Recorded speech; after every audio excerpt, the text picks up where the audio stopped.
ಎಲ್ಲರೂ ನಿನ್ನನ್ನು ನರ ಎಂಬ ಹಾಗೆ ಒಪ್ಪಿಕೊಂಡಿದ್ದಾರೆ. ಅಖಂಡವಾದ ಆಯಪಣದ ಗೊಬ್ಬರದಲ್ಲಿ ಹಸ್ತಿನವೆಂಬುದು ವಿಶಾಲವಾಗಿ ವ್ಯಾಪಿಸಿದರು ಕೂಡ ದಕ್ಷಿಣ ಅರಸರ ಪ್ರಾಬಲ್ಯ ಏನು ಎನ್ನುವುದು ಸರಿಯಾಗಿ ತಿಳಿದುಕೊಂಡವರು ದಕ್ಷಿಣ ಅರಸರಾದಂತಹ ನಾವು. ಆದ್ದರಿಂದಲೇ ಆತನ ಬಗ್ಗೆ ಸ್ಪಷ್ಟವಾಗಿ ಹೇಳಬಲ್ಲೆ ಏನೆಂದು ಆತನ ವಿಷಯವೆಲ್ಲ ಸ್ಪಷ್ಟವಾಗಿ ಹೇಳಬಲ್ಲೆ ಎಂಬ ವಿಶ್ವಾಸ ನನಗಿದೆ. ಈ ಊರಿನ ಹೆಸರು ಮಣಿನಗರ ಅಥವಾ ಮಣಿಪುರ ಎನ್ನುವ ಹಾಗೆ. ಮಣಿಪುರ ಈ ಊರಿನ ಅರಸ ಒಪ್ಪಿವಾಹನ ಎನ್ನುವ ಹಾಗೆ. ಹೇಳಿಕೆ ನಿಮ್ಮ ಒಂದು ಸರಿ ನಾಗನಗರಿ ಎನ್ನುವ ಹಾಗೆ. ಹಿಂದೆದು ಮುಂಚೆ ನಾಗ ಸಂಕಲನಗಳು ವಾಸವಾಗಿದ್ದಂಥ ಪ್ರದೇಶವಂತೆ ಈತನು ನಾಗನಮಮ್ಮ ಅಂದರೆ ನಾಗರಾಜ ದೇಶದ ಮೊಮ್ಮಗನಾಗಿದ್ದನಾಗಿದ್ದ ಮಣಿನಗರದ ಅರಸನಾದಂತಹ ಚಿತ್ರಕೇತ ಆತನ ಮಗಳಾದಂಥ ಚಿತ್ರಾಂಗದ ಮಗಳ ಮಗ ಅನೇಕಟ್ಟು ಸಂಪ್ರದಾಯದಿಂದ ಇಷ್ಟಬಳ ಶಕ್ತಿಯು ಇವನು ಕಟ್ಟಾವೈಷ್ಣವನಾಗಿದ್ದಾನೆ. ಪರಮಾತ್ಮನ ಭಕ್ತರು ಭಾಗವತೋತ್ತರವನ್ನು ಆಗಿದ್ದಾರೆ. ವೇದಶಾಸ್ತ್ರ ಪುರಾಣ ಇತಿಹಾಸ ಮೀಮಾಂಸಾಗಳನ್ನು ಸರಿಯಾಗಿ ಕಾರ್ಯನಿರ್ವಹಿಸಿದ್ದಾನೆ. ಸೂಕ್ತವಾದಂತಹ ಪುರಾಣವನ್ನು ಒಪ್ಪಿಕೊಳ್ಳುವ. ಆದ್ದರಿಂದ ನಿನ್ನ ಕುದುರೆ ನಿತ್ತನೆ ಕಟ್ಟಿಯಾಗಲು ಸಾಮರ್ಥ್ಯ ಅವನಿಗೆ. ಹಾಗಿದ್ರೆ ಗಟ್ಟಿಯಾನೆ ಕಟ್ಟಿ ಹಾಕಬಹುದು. ಓಹೋ, ಹಾಗಿದ್ರೆ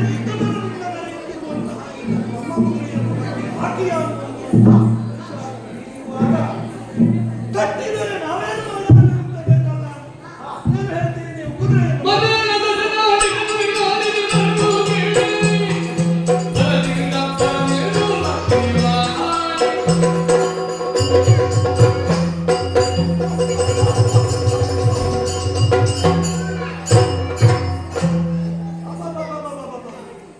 ಹಂಸಕೇತ ಆಡಿದ್ದೇ ಜನ ಒಂದೊಂದಾಗಿ ಅಪಶಕನವು ನಮ್ಮನ್ನು ಕಾಡಿತಲ್ಲ.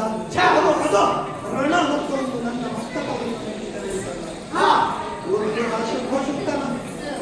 ಶಕುನ ಅಂತ ಹೇಳ್ಬೋದು. ಶಕುನವನ್ನೆಲ್ಲ ನೆಚ್ಚಿ ನಾವು ಕುಳಿತುಕೊಳ್ಳುವುದಿಲ್ಲ. ಕೆಲವರೆಲ್ಲ ಹೇಳ್ತಾರೆ ಬೆಕ್ಕು ಅಡ್ಡ ಬಂದರೆ ನಮಗೆ ಏನು ಅಪಶಕುನ ಮಾಡ್ತದೆ ಅಂತ. ಹಾಗೆ ಅಂತ ಮನೆಯಲ್ಲಿ ಬೆಕ್ಕು ಸಾಕುವವರು ಎದುರಾಗಿ ಮನೆ ಬೆಕ್ಕು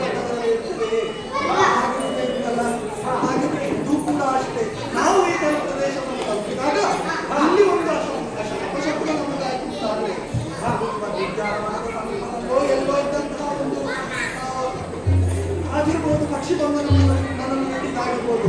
ಏನೇ ಇರಲಿ, ಅದಕ್ಕಾಗಿ ನಾವು ಬೇಕಾದ ಅಗತ್ಯವಿಲ್ಲ. ಯಾಕೆ ಜೊತೆಗೆ ವೀರನಾದಂತಹ ವಿಶ್ವಾಸ ನನಗಿದೆ. ಇದ್ರೆ ನಿಮ್ಮನ್ನು ನಂಬಿಕೊಂಡು ಕೂಡ ನಾನು ಇವಾಗ ಬೇರೆಸಿದಾಗ ಈಗ ನಾನು ವಹಿಸುವರೆ ನಿಮ್ಮ ಅಭಿಪ್ರಾಯ.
ಒಡೆಯ ಸರಿ ಮಾಡಿಸಿಕೊಳ್ಳುವ ನಾವು. ಒಡೆಯ ಹಾಗೆ ನಾನು ಅದನ್ನು ನೋಡಿದೆ. ನೋಡಿದಾಗ ನನಗೆ ಆಶ್ಚರ್ಯ ಆಯ್ತು. ಏನು? ನಮ್ಮೊಬ್ಬರಿಗೆ ಈ ದುರಾಗ ಯಾಕೆ ಬಂತು ಎನ್ನುವ ಯಾಕೆ ವಿಚಾರಿಸಿದ್ದೆ ನೀನು? ನಾನು ಹೋಗಿ ಕೇಳಿದೆ. ಏನು ಅಂತ? ಮತ್ತೆ ನಾ ಬಿಟ್ಟೇನ, ನಾ ಎಂತ ಮಗ ಅಲ್ವಾ? ಇದು ಸಾಮಾನ್ಯ ಅಲ್ಲ. ಮತ್ತೆ? ನನಗೆ ಗೊತ್ತುಂಟು. ಅಲ್ವಾ? ಹೌದು. ಒಡೆಯ ನಾ ಹೋದೆ, ಹೋಗಿ ಕೇಳಿದೆ ಏನು? ಯಾರು ನೀವು ಎನ್ನುವ ಹಾಗೆ. ಏನು ಹೇಳಿದ್ದು? ನಾನು ಕೇಳಿದ್ದೆ ತಡ ಆಗ ಹೀಗೆ. ಹಾಗಿದ್ರೆ ಅವನು ಮೂಕನ ಅಂತ ಮಾತು ಬರಲಿಲ್ವಾ ಅಂತ. ಮೊದಲು ನಾನು ಹಾಗೆಯೇ ಆಲೋಚನೆ ಮಾಡಿದ್ದು, ಮೂಗ ಇರ್ಬಹುದು ಅಂತ. ಆದ್ರೆ ಮೂಗಲ್ಲ ಒಡೆಯ, ಮತ್ತೆ? ಅವನೇ. ಮತ್ತು ನಾನು ಕೇಳಿದೆ, ಮತ್ತು ಕೇಳಿದೆ, ಮತ್ತು ಕೇಳಿದೆ. ಆತ ಉತ್ತರಿಸುವುದೇ ಇಲ್ಲ ಒಡೆಯ. ಮತ್ತೆ ಕೊನೆಗೆ ಏನು ಮಾಡಿದೆ ನೀನು? ಕೊನೆಗೆ ಏನು ಮಾಡಿದೆ ಅಂದ್ರೆ, ಆತ ನನಗೆ ಹೋಗಿ ಸರಿಯಾಗಿ ಕೇಳುವಾಗ ಆತ ಒಂದು ಕೊಟ್ಟ. ಏನು ಕೊಟ್ಟು? ನಾ ಬಿಟ್ಟೆನಾ? ನಾನು ಬಿಡ್ಲಿಲ್ಲ. ನೀನು? ನಾನು ಕೊಟ್ಟೆ, ನಾನು ಕೊಟ್ಟೆ, ಅವನು ಕೊಟ್ಟ, ಅವನು ಕೊಟ್ಟ, ನಾನು ಕೊಟ್ಟೆ. ಅಲ್ಲ ಒಡೆಯ, ಅಲ್ಲಿ ಹಾಗೆಲ್ಲ ಆಗಿರಲ್ಲ. ಮತ್ತೆ ಹೇಳ್ಬೇಕು ನಾನು. ಅವ ಏನು ಕೊಟ್ಟದ್ದು? ಅವನು ಕೊಟ್ಟದ್ದು ಪೆಟ್ಟು, ನಾನು ಕೊಟ್ಟದ್ದು ಬೊಬ್ಬೆ ಒಡೆಯ, ಬೊಬ್ಬೆ. ಜನರಿಗೆ ಅವನಿಂದು ಬರಗುಡಿ ಉದರ ದುರ್ಗವ ಬಲಿದು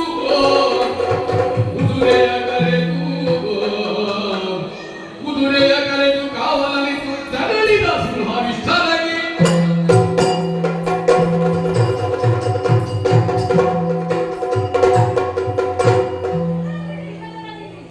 ಬಂದದ್ದು ಕುದುರೆ.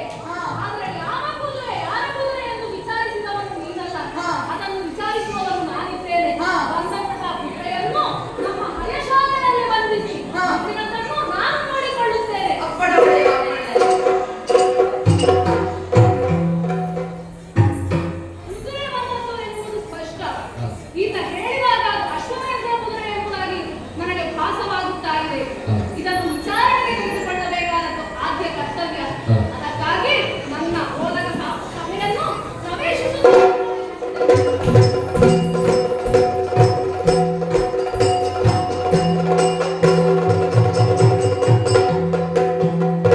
ಉತ್ತಮ ಮಣಿಪುರದ ರಥನ ಚಾವಡಿ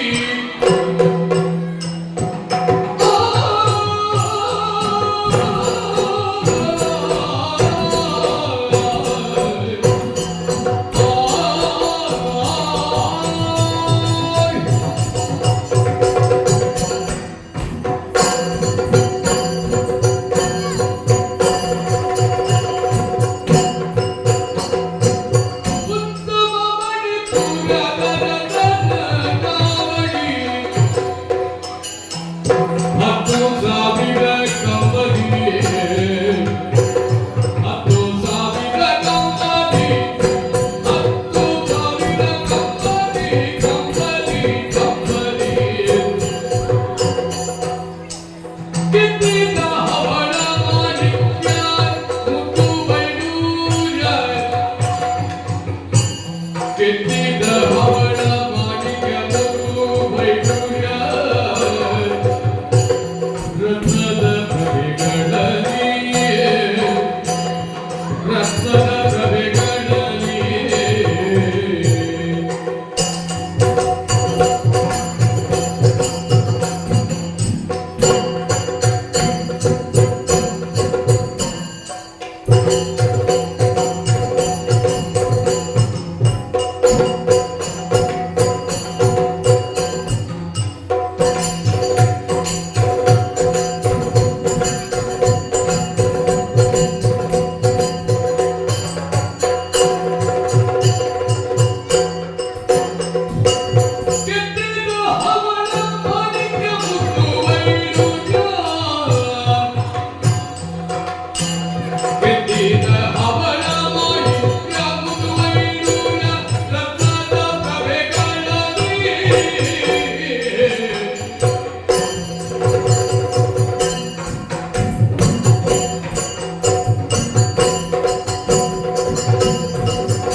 ಪಲುಗುಣಿ ಮೂಲಮಂತ್ರಿ ಸುಬುದ್ಧಿಯೊಳಗಿರ್ತೆಂದರಿ ಹರನ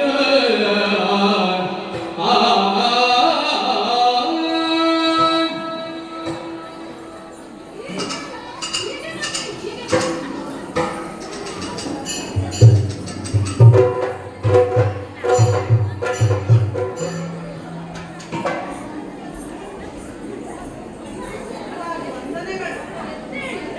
ನಮ್ಮನ್ನ ಕರೆಯಾಯಿತಲ್ಲ, ಯಾಕೆಂದು ಕೇಳಬಹುದೇ? ಆರವಾಗಿ ನೋಡಿದಯ್ಯ ವೀರಮಂತ್ರೀಶ ವೀರಮಂತ್ರೀಶ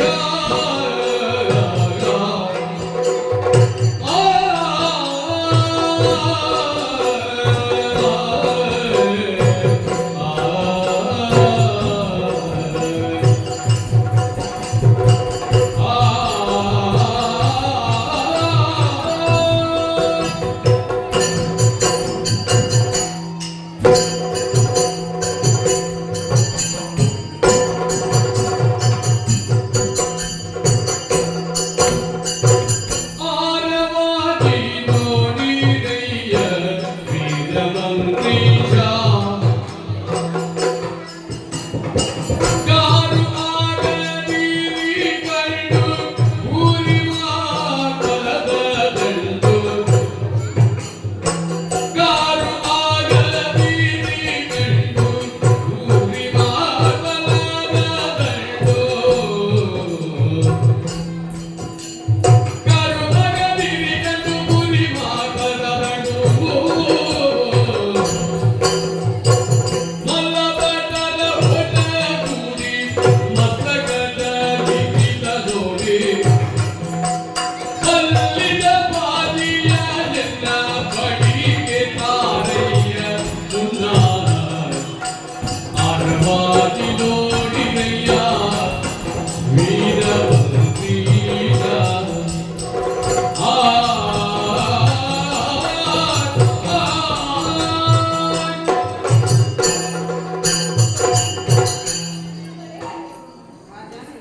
ಹಣವನ್ನು ಸಲ್ಲಿಸುತ್ತಾ ಇದ್ದೇನೆ. ಅವಸರವಾಗಿ ನಿಮ್ಮನ್ನು ಕರೆದದ್ದು ಬೇರೆ ಯಾಕೂ ಅಲ್ಲ. ನಮ್ಮ ಯಾಗಶಾಲೆಯಲ್ಲಿ, ನಮ್ಮ ಹಯಶಾಲೆಯಲ್ಲಿ ಹಯವನ್ನು ಉಣ್ಣನ್ನು ಬಂಧಿಸಿರುವುದಕ್ಕೆ ಹೇಳಿದ್ದೇನೆ. ಆ ಹಯದ ಹಣೆಯಲ್ಲಿ ಲಿಖಿತವಾಗಿದೆಯಂತೆ. ಅಲ್ಲಿಗೆ ಹೋಗಿ ವೀರರೊಡನೆ ತೆರಳಿ ಆ ಪತ್ರವನ್ನು ಒಮ್ಮೆ ವಾದಿಸಿ ಬರಬೇಡ ಅಂತಿದ್ದೇವೆ. ಅದಕ್ಕೇನಂತೆ, ಓದುತ್ತೇನೆ.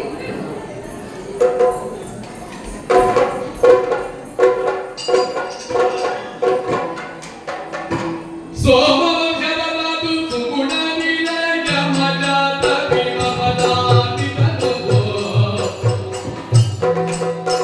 ಭೂಮಿಗದಿಗವಾದ ಪಟಮೂರು ಲೋಕದ ಭೂಮಿ ಬಾಲರ ಪ್ರೇತನು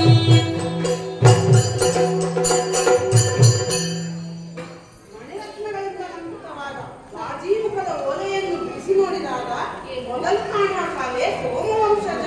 ಓಹೋ, ಸಾಧುಗುಣದವನಾದ ಇದು ಧೀರ ಯಮಜಾತ. ಮುಂದೆ ಓದಿದರೆ ಏನು? ಆತ ಭೀಮಬಲಾನ್ವಿತನಂತೆ, ಮತ್ತೆ?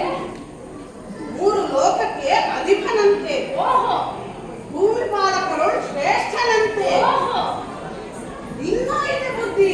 ಹಸಿರ ಪುರಪತಿ ಅದರಿದ್ದು ಹರಿಬಿಟ್ಟ ಸತನಿದಲ್ಲಿ ಪಡೆದು ಇಸನ ನೀರದಿ ವಿಜಯನ್ನ ಹಯವಿದು ಸಕಲ ರಂಗಕುರು ಅದು ಹಸ್ತಿನಾಪುರವಂತೆ. ಧರ್ಮರಾಜನ್ನು ಕಟ್ಟಿದ ಯಜ್ಞದ ಹಯವಿದು. ಹೌದೇ? ಶಕ್ತಿವಂತರಿದ್ದನ್ನು ಕಟ್ಟಿ ಸೇನಾನಿಯಾದ ಅರ್ಜುನರನ್ನು ಕಾದಾಡಿ ಜಯಿಸಬೇಕಂತೆ.